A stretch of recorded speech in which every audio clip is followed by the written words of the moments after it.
Bonjour les jeunes, ici Madame Eliadari. Je vais vous faire un cours, la fin du cours de la séquence 4 sur le problème culturel. Donc on avait quasiment fini, je vous rappelle, on avait fait le grand 1, la culture comme destin de l'être humain. Le grand 2, la culture qui dénature l'être humain. Et on était arrivé au grand 3. Alors, d'abord, donc les questions qu'on s'était posées, c'était la culture dénature-t-elle l'être humain? Grand 1, on avait vu que la culture permettait à l'être humain de devenir pleinement humain. Premier argument, la culture, c'est ce qui permet à l'être humain de passer de la puissance à l'acte, puisqu'il n'est humain qu'en puissance, contrairement à l'animal. On avait vu l'exemple des enfants sauvages qui ne deviennent pas pleinement humains s'ils ne sont pas socialisés.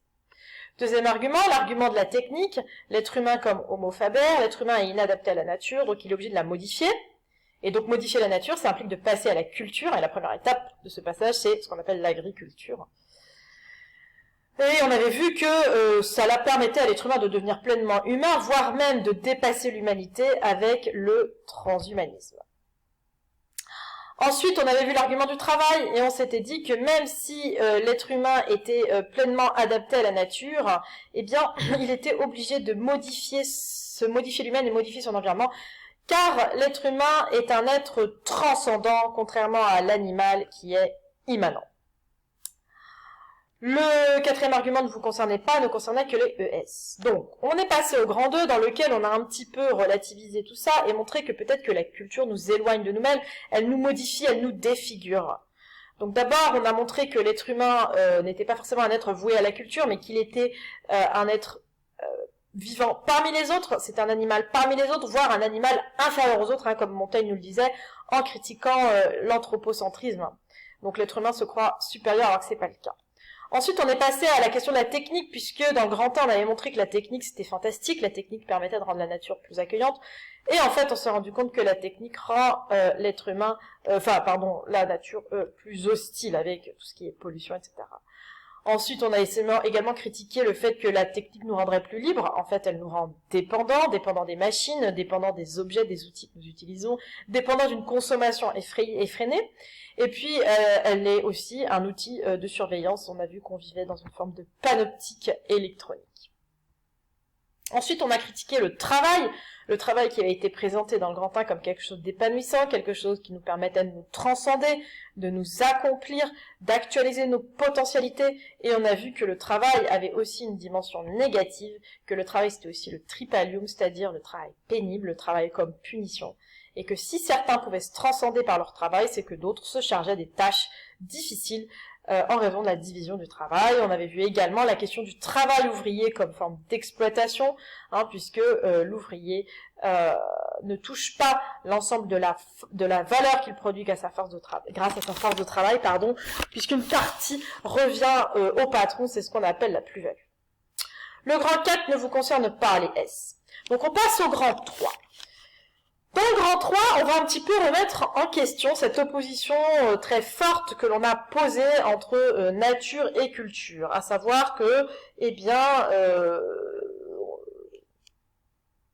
peut-être que ce qui est naturel n'est pas si naturel que ça, ce qui est culturel n'est pas si culturel que ça. Alors pour ceci, on va étudier un texte de Merleau-Ponty, donc le voilà. Vous pouvez vous référer à la page de votre cours et le lire en même temps que moi. Donc je vous conseille en même temps que moi de surligner les passages que je vais surligner également. Alors Merleau-Ponty, c'est un structuraliste. Donc le structuralisme, c'est la théorie selon laquelle on ne peut pas séparer en l'homme la nature de la culture. Alors, voici son texte. Il n'est pas plus naturel ou moins conventionnel de crier dans la colère ou d'embrasser dans l'amour que d'appeler table une table. Alors là, si je décortique un petit peu le texte, on voit qu'en réalité, Merleau-Ponty est en train de faire une comparaison entre ces termes-là. Crier dans la colère ou embrasser dans l'amour et appeler table une table. Et ces deux termes, d'accord, sont aussi naturels ou aussi conventionnels l'un que l'autre. Alors, appeler table une table, on appelle ça le langage. Ok, donc là dans la marge, vous pouvez mettre le langage. Crier dans la colère ou embrasser dans l'amour, c'est expression des sentiments.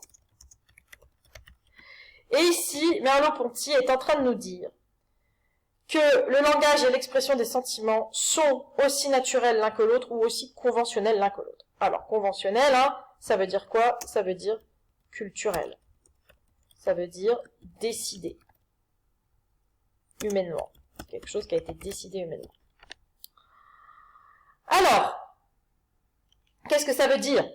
Ça veut dire que le langage, si on se pose la question, appeler table une table, est-ce que c'est quelque chose de naturel ou est-ce que c'est quelque chose de conventionnel? Le mot table, est-ce que c'est naturel d'appeler table une table? En réalité, si je réfléchis un petit peu, je me rends compte que c'est une convention, c'est une décision. La preuve, dans toutes les langues, nous n'appelons pas table une table. En espagnol, on dit la mesa. Ce qui prouve bien que c'est une décision humaine, c'est conventionnel. Donc, si je suis l'équation posée par Merleau-Ponty, si le langage est conventionnel, alors conventionnel, je vais décider de mettre ça en vert, alors, c'est aussi conventionnel d'exprimer ses sentiments. Alors, cette thèse, elle semble étrange, parce que pourtant, quand moi je me mets en colère, j'ai l'impression que c'est naturel. J'ai l'impression que toute l'expression de mes sentiments, elle est induite par mon corps de manière quasiment instinctive, pulsionnelle. De la même façon, lorsque j'embrasse quelqu'un parce qu'on l'aime, quand on fait un bisou à quelqu'un, on a l'impression que c'est naturel comme geste. Alors évidemment, ici, hein, il y a un sous-entendu de Merleau-Ponty, lorsqu'il dit embrasser dans l'amour, en réalité, il parle aussi de la sexualité. Donc là, il est en train de nous dire que, en réalité, la façon dont on exprime ses sentiments, la façon dont on exprime sa sexualité, elle n'est pas aussi naturelle qu'on le croit, mais en réalité, c'est aussi conventionnel que le langage. Donc là, Merleau-Ponty nous affirme quelque chose de tout à fait paradoxal. Alors si on continue le texte, qu'est-ce qu'il nous dit? Les sentiments et les conduites passionnelles sont inventés comme les mots. Donc là, inventés, hein, je peux mettre ça de la même couleur que conventionnel. Hein. Même ceux qui, comme la paternité, paraissent inscrits dans le corps humain. Donc là, pour le coup, inscrits dans le corps humain, ça va plutôt du côté de naturel. Je vais décider de mettre naturel en bleu. Donc il est en train de nous dire qu'il y a des comportements qui semblent être naturels, corporels, biologiques, mais en réalité ces comportements sont inventés, sont décidés, sont culturels, sont conventionnels, ce sont des institutions. Alors, il est impossible de superposer chez l'homme une première couche de comportements que l'on appellerait naturels et un monde culturel ou spirituel fabriqué. On ne peut pas séparer en l'homme la nature de la culture. Tout est fabriqué et tout est naturel chez l'homme. Les deux sont imbriqués. En ce sens qu'il n'est pas un mot, pas une conduite, qui ne doivent quelque chose à l'être simplement biologique, et qui en même temps ne se dérobe à la simplicité de la vie animale, ne détourne de leur sens les conduites vitales, par une sorte d'échappement et par un génie de l'équivoque. Bon, alors là, la fin du texte est compliquée, mais grosso modo, ça veut dire quoi? Ça veut dire que naturel et culturel sont imbriqués chez l'être humain, et que la spécificité de l'être humain, c'est ça, c'est l'échappement, c'est-à-dire la capacité à prendre des conduites naturelles et à leur donner un sens culturel. Et comment on avait appelé ça? Je ne sais pas si vous vous souvenez. On avait appelé ça la sublimation chez Freud. Vous vous rappelez? La sublimation, c'est la capacité à utiliser une pulsion et à lui donner un sens plus noble. Bien, l'être humain, voilà ce qu'il fait. Il ne se contente pas d'avoir des pulsions biologiques naturelles, il les détourne, hein, il leur donne un double sens, équivoque ça veut dire double sens, et il leur donne donc un sens culturel. Ce qui fait que chez l'être humain, par exemple dans la sexualité, dans l'expression des sentiments, on ne peut pas séparer ce qui est biologique, inné, instinctif, de ce qui est culturel, acquis. Hein, la façon dont les gens expriment leurs sentiments n'est pas du tout la même selon les époques et le lieu. Alors, je vais vous montrer une petite vidéo pour illustrer ça. Elle est dans le Padlet, hein, donc vous pouvez également la visionner tout seul. Donc, c'est une vidéo d'une série qui s'appelle Six Feet Under et qui illustre très bien la façon dont l'expression des sentiments est conventionnelle, culturelle et donc varie selon les cultures. Elle n'est pas absolue, elle n'est pas innée. Hein. Absolue, je vous rappelle, ça veut dire qu'il ne varie pas. Donc, elle n'est pas naturelle, absolue, innée, mais elle est relative, elle varie. Elle est culturelle, elle est instituée, décidée, conventionnelle.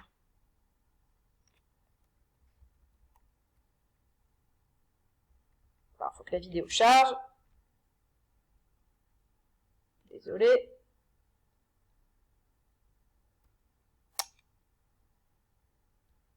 Ça va venir.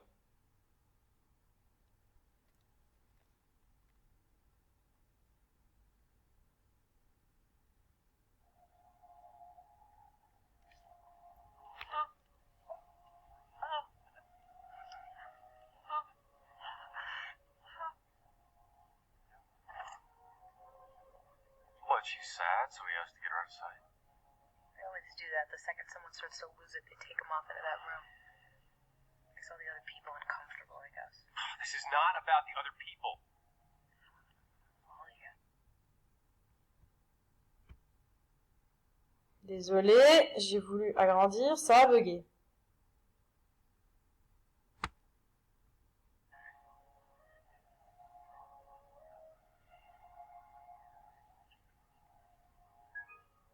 When I went backpacking through Europe after I quit school,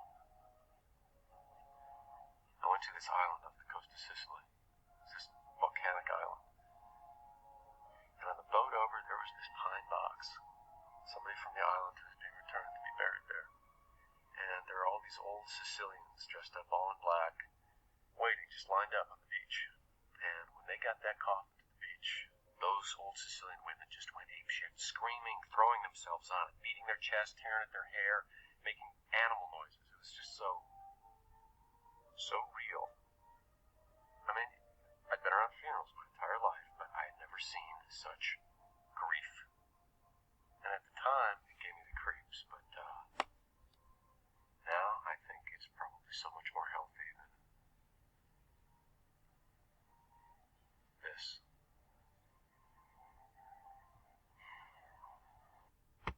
Bon. Donc vous avez compris, hein, dans cette vidéo, on voit bien comment l'expression de la tristesse est très très variable selon les cultures, et donc il s'agit d'une institution, d'une décision humaine. Alors, je suis désolée, ça rame un peu. Voilà. Donc là, on a fini de lire le texte. Alors, si je passe maintenant au cours, donc vous avez ici à la suite donc un résumé du cours. Vous allez surligner ça. Dans l'homme, tout est fabriqué. C'est l'idée à retenir. Ce qui est naturel est en réalité conventionnel. Voilà. Vous passez la suite. Ce qui nous intéresse, c'est le rire, les pleurs, les cris sont des comportements conventionnels. J'ai mis par exemple l'exemple des you-you en Afrique du Nord, enfin dans le monde arabe en général. Bon, exprimer sa joie de cette façon-là, c'est pas du tout naturel. Et si vous ne venez pas de cette culture et que vous n'avez jamais vu ça, vous n'allez pas comprendre. On passe la suite. Ce qui nous intéresse, c'est la deuxième partie du texte de Merleau-Ponty. Le naturel et le culturel sont deux éléments inséparables qui se mélangent. Donc, le tableau, je le passe. Par contre, ce qui m'intéresse, c'est de noter en dessous que, eh bien, par exemple, l'être humain, en fait, se définit par la sublimation, c'est-à-dire la capacité à utiliser ses pulsions naturelles, biologiques, pour un but culturel. Alors, par exemple, si je prends la pulsion alimentaire, c'est naturel. C'est un besoin corporel, biologique. N'est-ce pas? Et pourtant, l'être humain ne se contente pas de manger, mais qu'est-ce qu'il fait? Il crée un art de la gastronomie. L'art culinaire. Donc voilà, c'est ça. En nous, on ne peut pas séparer le naturel et du culturel parce que, par exemple, manger c'est naturel, mais en réalité, la façon dont on mange n'est absolument pas naturelle. Elle est complètement culturelle. Voilà. Donc je crois que c'est ça qu'il y a à retenir sur ce point.